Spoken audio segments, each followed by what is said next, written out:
Hello all, I'm Sai and you're watching The Book Dragon. Today I'm bringing to you another video in my top 5 series. It's been quite a while since I made any videos in this series specifically.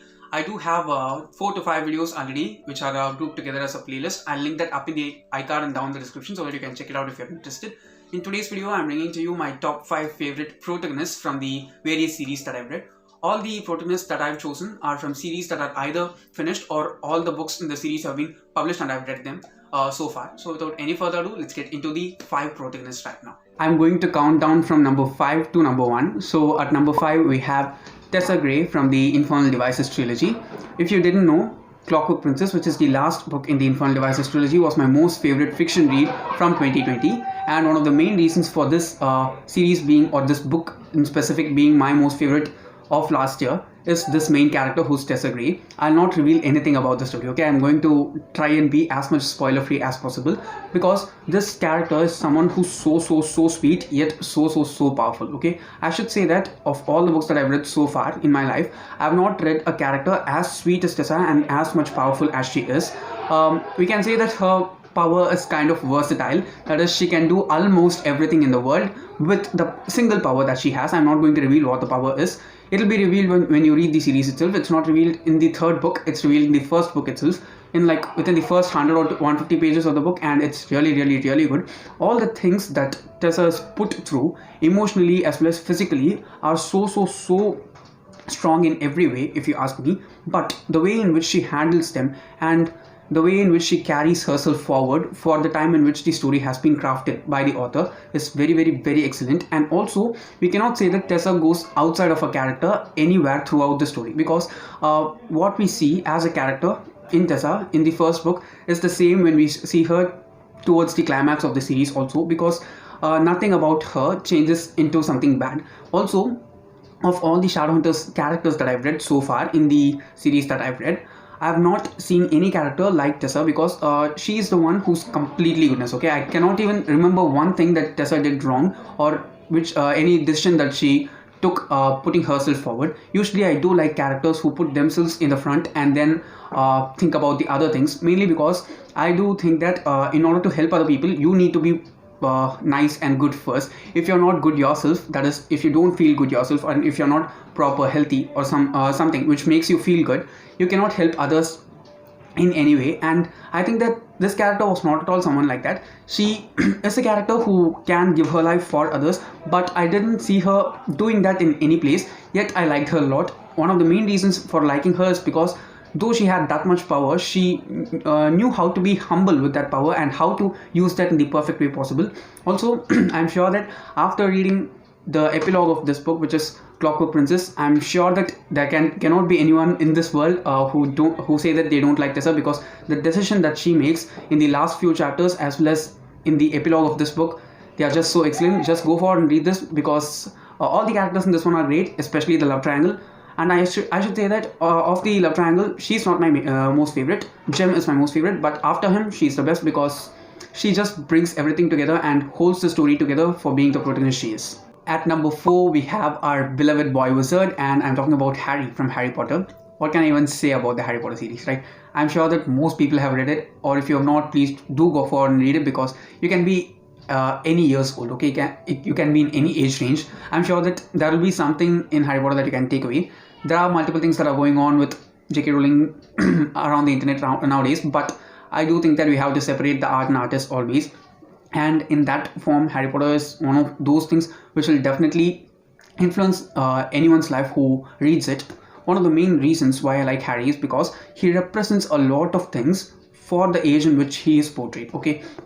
The starting representation, if you ask me, of Harry in this one is that he's had an abusive childhood, okay? I'm sure that many people in the world do suffer abuses when they are a child, whether they might know it or not, but there are multiple people who might face certain abuses as a child. I don't remember facing anything as such, not my home, not outside, anywhere, but I was able to understand how it can relate and resonate with a lot of people who read this book as children. And another thing which I liked about it towards the later half of the series was how the effect of PTSD was shown through Harry's character, especially from books 5 through 7, okay? One of the main reasons I selected Harry on 4 and Tessa on number 5 is mainly because of the age that they are representing. Harry is just 11, okay? His journey starts when he's 11, and Tessa's journey starts when she's 16. I'm sure that she has kind of a bit more maturity for the age in which she is. Also, I do think that certain people age in a different way.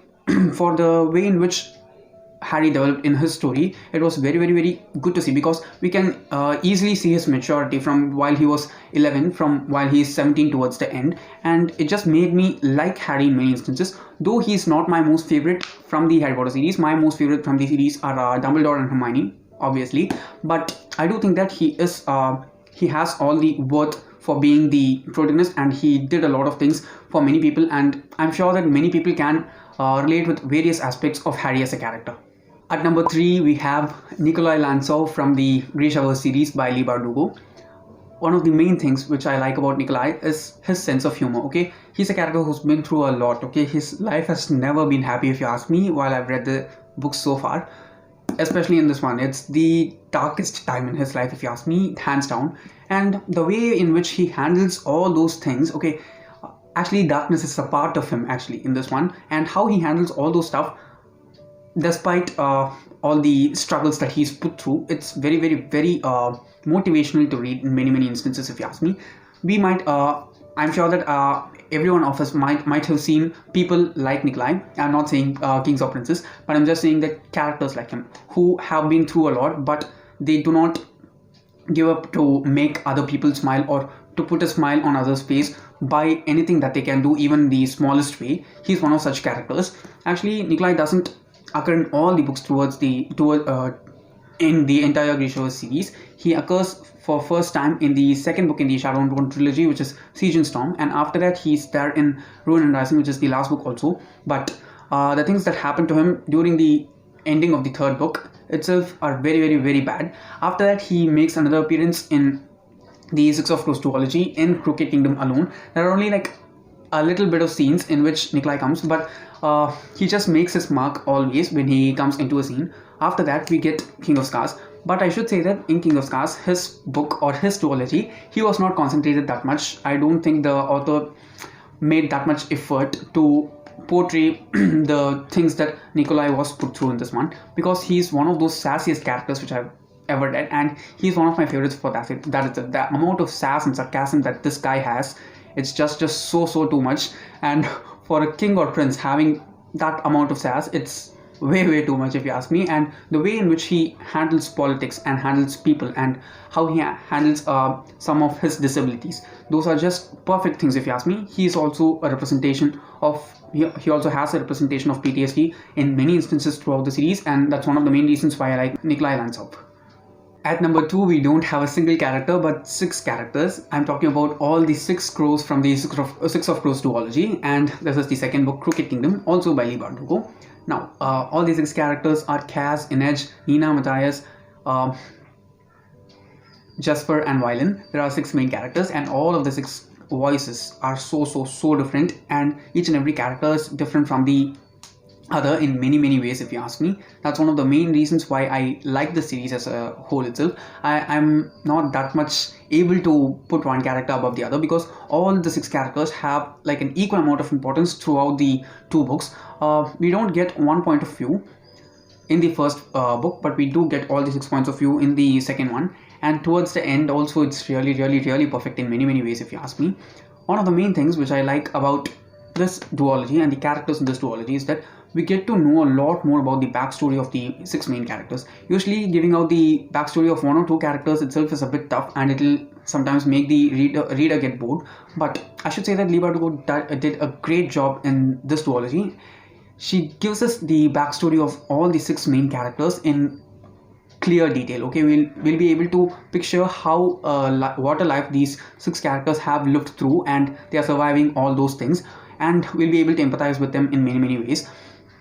And each and every story is really good, and it is gut-wrenching in some way or the other. Okay, I'll not say that not even one of these 6 stories is happy. Okay, they are all bad, tragic stories, but all these 6 characters have survived through those stories. I've seen this meme in Instagram and Tumblr a lot, in which they say that if the Six of Crows characters had therapists, the books would just be this long. Yeah, that's totally true if you ask me, because most of the scenes that we get in this one are the effects of PTSD that all the six characters face. Okay, it's not seen in each and every character. We do get their backstories through other scenes also, but one of the main things which makes them strong and shows them as strong characters to us are the instances during which they experience the trauma from their past. It was very well done by Leigh Bardugo on this one, and that's one of the main reasons why I like all these six characters from this one.